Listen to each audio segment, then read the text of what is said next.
still on my dirty brush. And kind of draw some lines as straight as you can.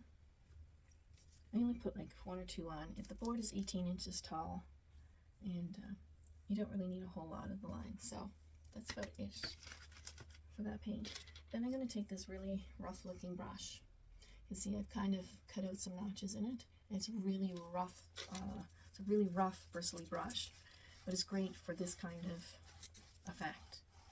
You see I'm going over the shiplap lines now, kind of blending them a little, pulling them out.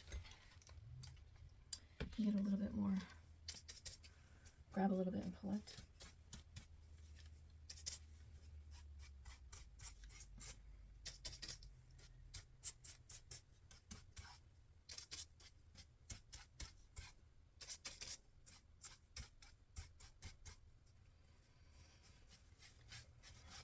Still got some left on my brush. I'm going to drag it across and pick up some white and kind of soften up some of those lines.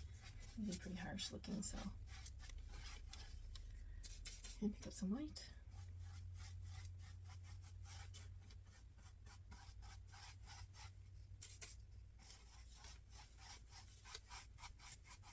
And just drag it across.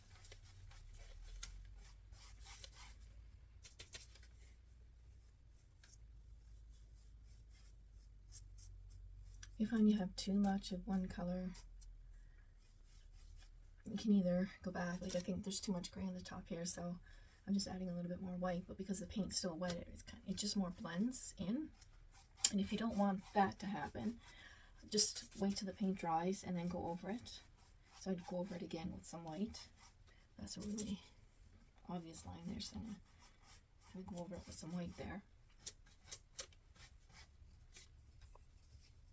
See, it's a paper towel.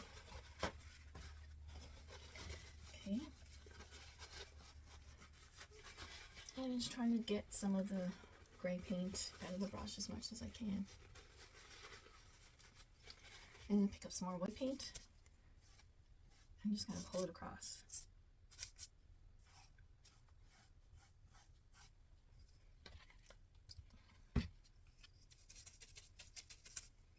Again, you can see how wonky that brush is, but it gives you these really random lines, and that's what you're looking for. You don't want anything that's even. You want it to look really, well, uneven, random, I like to say, because, you know, the wood grows in rings, but they don't grow in a tiny little line. They don't grow exactly the same every year. Okay.